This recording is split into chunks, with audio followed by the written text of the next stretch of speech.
Di dalam pesawat, perempuan ini melihat gadis di sebelahnya. Ingin mengambil kacamatanya yang jatuh.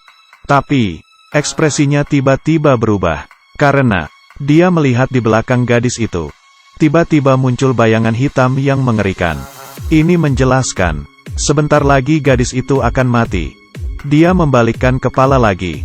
Dia baru menyadari, semua penumpang di pesawat, di belakang pramugari, semuanya muncul bayangan hitam. Dia yang ketakutan pun berteriak, dan memukul pintu pesawat, untuk mencegah pesawat terbang.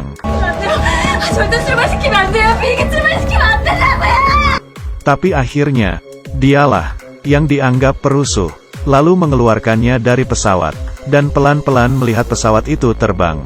Dan ternyata, tidak lama kemudian, diberitakan bahwa pesawat itu menghilang. Dan semua penumpang mati. Tidak salah lagi, perempuan ini bernama Haram. Dari kecil dia sudah bisa meramal kematian seseorang.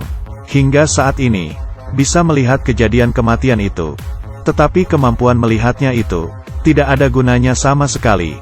Karena orang lain tidak ada yang percaya dengan kata-katanya. Bahkan malah dia yang disangka sebagai orang aneh.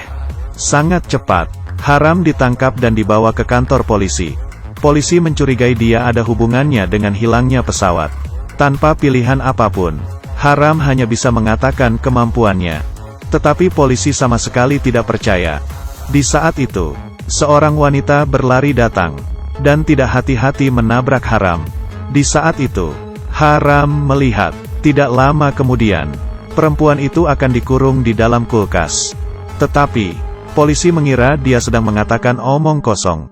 Hal ini dilihat oleh polisi yang bernama Mo Gang. Dia tidak sama dengan yang lain.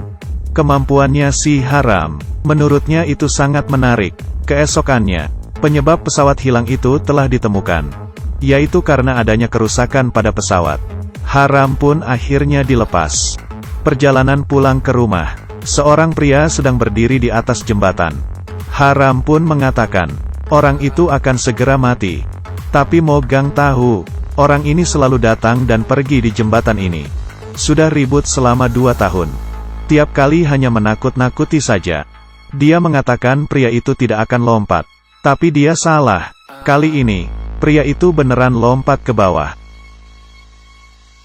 Mo Gang pun akhirnya percaya dengan perkataan Haram. Dia memutuskan untuk menemui Haram. Menggunakan kemampuan melihatnya, mengubah nasib manusia. Dia pun dijadikan sebagai makhluk aneh penghalang kematian. Bisa melihat kejadian sebelum mati seseorang. Di dalam restoran, Haram mencegat mantannya, selama 3 menit baru pergi.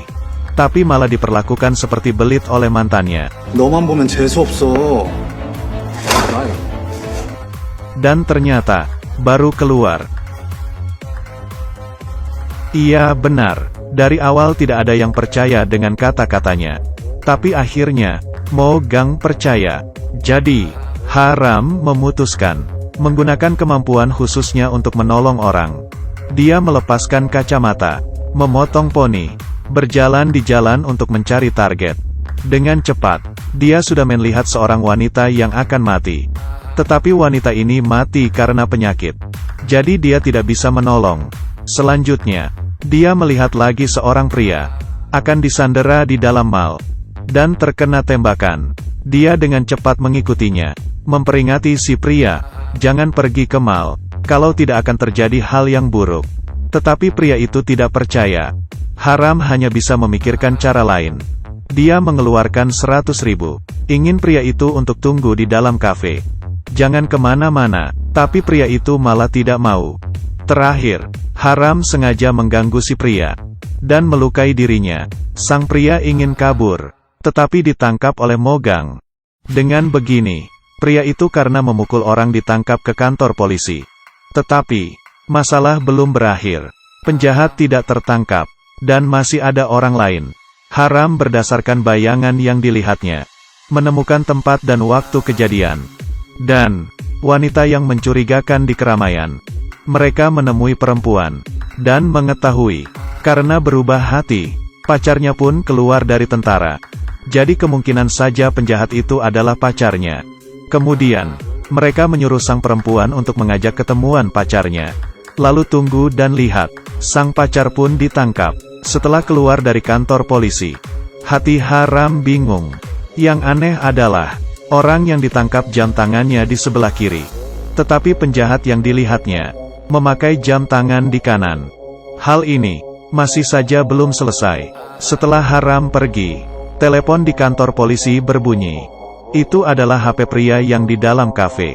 Ibunya hilang di dalam mall, membutuhkan orang untuk menjemputnya, dan orang yang pergi, menjadi si Mogang. Di rumah sakit, seorang dokter datang ke ruang mayat. Dia menemukan mayat seorang pria. Tetapi di saat dia ingin melakukan sesuatu, mayat itu tiba-tiba hidup. Dan yang hidup itu ternyata si Mogang. Sebelumnya, Mogang menggantikan si pria kafe ini. Pergi ke mall untuk menjemput ibunya. Dan tiba-tiba bertemu dengan penjahat yang sesungguhnya. Waktu dan tempat semuanya benar. Laki-laki yang disandera, sekarang menjadi Mogang. Terdengar suara tembakan. Mogang pun terjatuh. Setelah diantar ke rumah sakit, dikatakan tidak tertolong dan mati. Tapi sekarang, dia hidup seutuhnya. Dia sebenarnya orang seperti apa? Orang yang ingin membunuhnya itu juga siapa? Segalanya menjadi lebih rumit. Yang anehnya adalah, setelah Mogang siuman, dia seperti menjadi orang lain. Dia yang dulu, seorang polisi yang amatir, melihat tempat kejadian, bisa langsung muntah. Terhadap seniornya juga lebih dari sekadar janji. Tapi sekarang, tidak hanya sifatnya yang berubah, tetapi juga berani bertindak kepada seniornya. Yang lebih aneh adalah, di jalan, Mogang berjalan masuk ke dalam lemari tua. Tapi sedetik kemudian, tiba-tiba muncul, di toilet kantor polisi, yang awalnya mencoba baju di sebuah toko. Sedetik kemudian, sudah muncul di toilet perempuan. Dia sebenarnya, punya kemampuan khususkah? Di malam hari, Mogang pulang ke rumah. Tapi di luar rumah, Mogang yang lainnya, sedang perlahan-lahan berjalan masuk. Ini masih 2 episode awal dari drama Korea yang berjudul Kurang dari Black lebih besar dari. Cerita ini sudah bikin otak panas. Tetapi setiap episode selalu berhubungan. Benar-benar film yang lumayan untuk ditonton.